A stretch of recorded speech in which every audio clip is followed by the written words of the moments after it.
Bonjour à tout le monde, je m'appelle Safia Toufal et je représente aujourd'hui l'organisation Women in Mining Sénégal à Saint-Louis. Women in Mining qui est une organisation qui regroupe l'ensemble des femmes du secteur des mines du pétrole et du gaz. Et en français, on parle de les femmes dans les mines. Women in Mining Sénégal est en train de mettre en œuvre deux projets principalement dans les régions de Kédougou, Thiès, mais aussi principalement à Saint-Louis où il y a l'exploitation du gaz au niveau de Saint-Louis.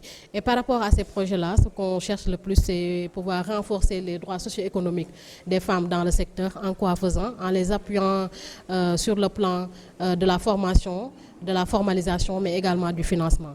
Ici à Saint-Louis, on a commencé à travailler avec les organisations depuis 2020 par l'entremise de Mme Farmassar, qui est notre point focal à Saint-Louis. Et depuis lors, on a commencé par la formalisation, qui est une étape essentielle peut-être vers la présence sur le marché. Et après ça aussi, on les a appuyés avec d'autres projets, peut-être sur l'acquisition d'outils de travail. Et aujourd'hui, il s'agit plus de les appuyer sur des techniques de travail écologiques et durables. Cela va les permettre de renforcer leur activité économique, d'être plus ouvertes aux nouvelles technologies et de pouvoir être beaucoup plus présentes sur le marché et de répondre aux besoins par rapport au contenu local, ce qui va peut-être permettre de manière durable la présence des femmes massivement au niveau de ces contenus locaux-là et la captation aussi de marché. D'autre part aussi, cela va permettre de préserver l'environnement, lutter contre le changement climatique, parce que quand on parle de techniques de transformation durable et écologique, cela exclut tout ce qui est utilisation de combustibles fossiles et qui a des impacts négatifs sur l'environnement, comme les émissions à effet de serre, et vers les énergies renouvelables.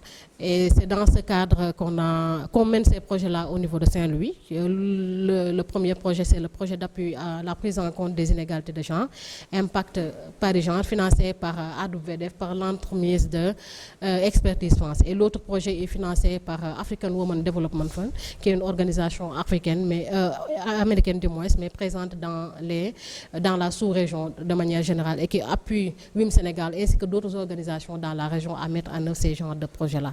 Merci beaucoup.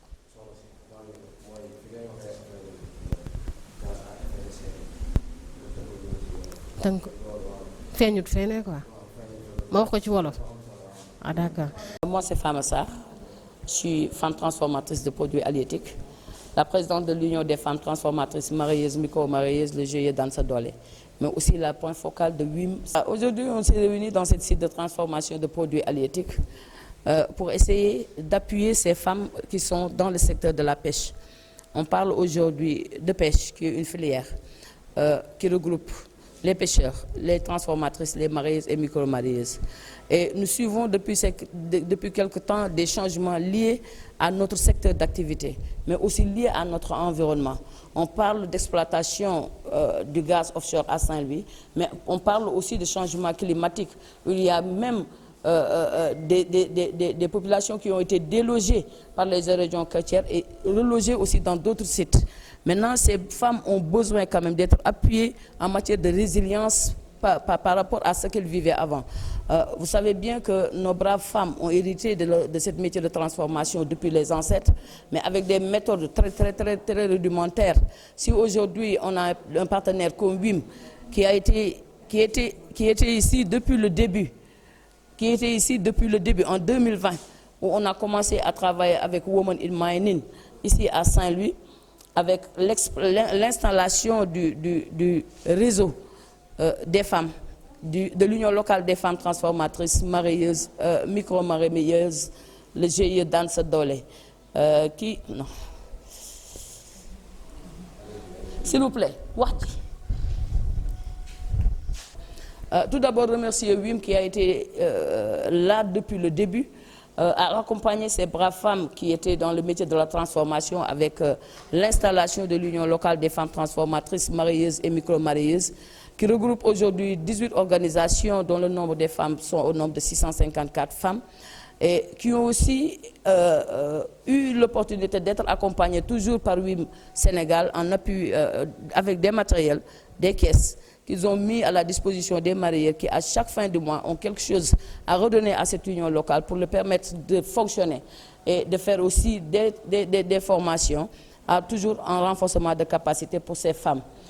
Nous parlons aujourd'hui de transition, qui est aujourd'hui un phénomène que nous entendons, nous les femmes, mais qu'on ne maîtrise pas. Nous, ce que nous savons avant, c'était faire la transformation avec du bois de chauffe, du charbon de bois, c'est ce qu'on avait. Et on était obligé quand même de dégrader l'environnement pour avoir ces bois de chauffe. Aujourd'hui, si on parle de transition énergétique, avec l'installation des biogaz dans les sites de transformation, nous n'avons qu'à prendre les écailles des poissons, les déchets des poissons pour avoir de l'énergie, avoir des gaz de cuisson. Ça, c'est quelque chose qui est nouveau. Donc nous demandons que ça soit beaucoup plus large. Parce qu'aujourd'hui, il n'y a qu'un site de transformation sur les 4 sites qui sont sur la langue de Barbarie qui bénéficient de ces installations en biogaz. Nous voulons que ça se répercute dans tous les sites de transformation pour appuyer ces braves femmes. Il y a autre chose aussi. On nous parle de transition énergétique, on nous parle de JECBI, on nous parle de transition juste. Tout ça, nous, on a besoin quand même d'être formés sur ces modèles qui nous attendent aujourd'hui. Mais ce que nous disons, nous savons que ça parle pour les impacter du changement climatique. Donc il faut les impliquer sur les instances de décision. Parce qu'on a entendu dire qu'au niveau du ministère, il y a un comité qui a été déjà mis en place pour parler de transition, pour parler de JECBI. Donc impliquer les communautés à la base pour que ça soit beaucoup plus juste et équitable. Donc nous saisissons cette opportunité qui nous a été donnée aujourd'hui pour vraiment féliciter encore lui, mais aussi les partenaires qui les accompagnent. Parce qu'aujourd'hui, on a l'opportunité d'être accompagné par un projet Paris Genre et Paris Juste pour accompagner ces braves femmes qui évoluent sur le secteur de la pêche et qui rencontrent d'énormes difficultés. Parce que nous savons bien que les femmes sont leaders dans tous les domaines, surtout de la transformation des produits halieutiques.